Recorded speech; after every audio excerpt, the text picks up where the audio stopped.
Hey everybody, Partyologic here.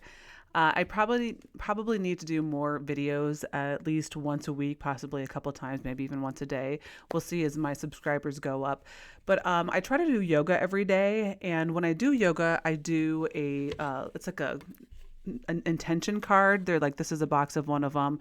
I actually have like three different boxes. One of them I really like. It's got an owl on the front, and the art is really cool.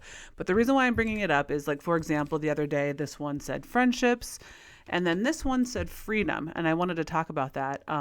So what happens is I pick a card, I put it in front of me on the ground, and I constantly kind of have that in my head, and that's my focus for the hour that I do yoga. So this one right here, I'll read it to you. It says, freedom. I possess the power and the free will to create my own happiness. So obviously that is very prevalent right now as far as the word freedom. And it made me start to think, especially when I was sitting there for an hour doing yoga, it made me think, like, okay, this word is being used so much right now, and deservedly so, right? And what I find really interesting, and for those of you who don't know, most of you who are following probably know, I'm a recovered Democrat. I'm not a Republican, but I usually say I'm an independent who leans right now. I try to use my common sense and my logic to guide me, which I think is what I think, honestly, the majority of people do have their common sense and logic. We're just hearing from people that don't. One of my favorite quotes this week is, I'm trying to get a rational response from an irrational person, which happens, as you know, a lot when we are online, when we are on social media. But I was starting to think about the word freedom, right? And I think a lot of times there were people I think there was people all over the spectrum, which I call it, right? Whether you thought your freedoms were taken away and whether you thought your freedoms weren't taken away. And then there were people that were in between. And what bothered me probably the most is when somebody said, what do you mean your freedoms are being taken away? No, they're not. Like in this last 2 years of the pandemic. I don't know how you can actually say that. I don't know how you can actually say, what do you mean? What freedoms were taken away from you? Literally, people's businesses had to close down for a minimum of 2 weeks, some of them for months. The government made people who had owned businesses close their businesses for a certain length of time. How is that not taking your freedom away? This is how you feed your family. This is how you live and pay your bills. And the government said you have to close your business, or like they shut down concerts and theaters. So all those people, whether they were the actors or the people behind the scenes, all of them couldn't work, right? They couldn't find jobs. And then the government gave some of those people money, and some people did not get money. I'm not sure how you can say your freedoms were not being taken away. Now, were people still able to travel? Yes, for the most part, except for sometimes if you didn't get this, if you didn't get vaccinated, you were not allowed to travel to certain places, right? So I think the word freedom gets used a lot. And I think there's a confusion about freedom because they'll say, like, well, in America, you have certain freedoms, right? Freedom of speech, the Second Amendment. And here's the problem with the freedom of speech. We no longer have that freedom either.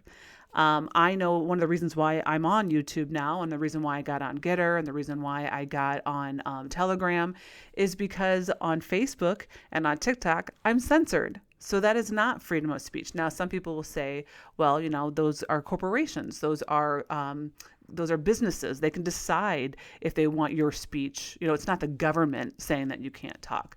But I think that's a very slippery slope, because what happens is, you may like that I'm being censored because you don't like what I'm saying. But eventually I'm going to say something, or you're going to want to say something or have something be said and have your voice and your opinion be heard, but you can't because you've censored so many people before you that now everything's going to get censored. Like I just saw a video and I'm not going to do a lot of opinion stuff on Russia and Ukraine because I don't have enough information obviously I don't want there to be a war. I don't want innocent people to die. That's on both sides, whether you're Russian or Ukraine. But one of the things I found really interesting is somebody was debunking all the news that was coming out. There was an article about Snake Island, and they said what the media told us, debunked it, right? They told us about a story about a woman putting sunflower seeds in somebody's pocket. So if you die in battle, there will be sunflowers that grow. That did not happen. There's a woman, I think she's an old beauty queen. I don't know if she was like Miss Ukraine or something, with a rifle. And they're like, that's actually a BB gun. That's not an assault rifle. That was like an airsoft gun. So there's all these things being put out, as fact. And then we find out later they're debunked. They're actually not real. And so I think a lot of the stuff that we're seeing right now is a slippery slope, because certain things are being censored, right? And then you have the opposite, where there's certain things that are being complete lies that are being out there, that are being allowed to be published, whether they're in social media, whether they're in mass media like CNN, or on regular, just any news TV. It doesn't. I'm not even saying just a Republican or a liberal, conservative, Democrat news sources. All of the stuff. Now people are not even sure what's real, right? This is a very dangerous place to be in, because when you want to base not only your opinions and thoughts on things, you're also your actions, which are, I think, speak louder than words. How can you do that with you're not sure what's misinformation? A lot of times when Trump was elected and he was president, he also often said fake news, fake news. And now they call it misinformation. Misinformation is just another way of saying fake news. But who's saying that it's fake? Who gets to say what is real and what is not? And you're seeing all these, like even on Facebook, you get to see like, this is, false, or this is misinformation, this was taken down. And it's really dangerous, because who gets to decide that? Who gets to decide what is fact and what is not? And so, again, I think this is a very slippery slope. I think that me personally, what really bothered me once is when I was making a decision on my life because of my health and my family's health, and somebody said, you're going to believe what's happening to you as fact, and not like what these doctors and these scientists and these professionals are saying. Yeah, like I don't even understand how that's even a comment, how that's even a question. I am going to believe what I see in my own two eyes and what I'm experiencing in my life, me personally, what I'm experiencing and seeing, to go forward in making decisions and actions. Why would I take the word over, like for somebody who's a doctor who I don't know, over my own personal doctor, a doctor who I don't know who's being paid by. I don't know who this person is, why they're talking, why they chose them and not another doctor. When you are censoring some side of the argument and not, and you're allowing only one part of the argument to be voiced, yeah, I'm not going to trust that. I said this from the get-go. Science wants to be questioned. The truth doesn't mind being questioned. So when you're censoring things and you're not allowing certain people to talk, then that actually opens my eyes and it tells me a lot. I don't think there is anything wrong with allowing everybody to get all the information they need and to make the decision themselves. What's happening right now is everything's an editorial. I went to journalism school, and you were, as a journalist, were supposed to write everything in black and white information. You were not supposed to give your opinion, because that's called an editorial. That would be on the editorial page. That's an opinion. Any news article, whether you were on the TV or in written word, was supposed to be factual information, black and white information. And now we've lost that art. I don't even know if you can call it journalism anymore. It's literally a production. It is not giving you the facts and you allowing to come up with your own opinion and your own thoughts and ideas. They're literally telling you how to think. All right. So it's going back to the word freedom. I don't think we're allowed to have freedom of thought anymore. And that is incredibly scary. If you don't have freedom of thought, you have nothing.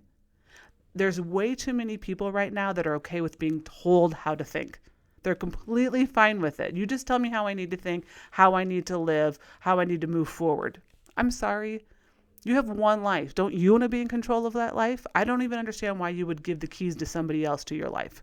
It makes absolute zero sense to me. It's something I can't even wrap my brain around, right? So anyway, I said I was only going to make these 10 minutes each. We're at 9 minutes right now. So I would love to people continue to watch, subscribe, and even like write some stuff in the comments. I love discussion. I think after we have spring break as a family, because our schools have spring break, after that, I think I'll have some guest speakers and we'll do things with duos, people from not just conservative point of views. I want all walks of life. I think that's something that we are really missing right now, is hearing. I want to show people that we actually can have respectful conversations with people we disagree with.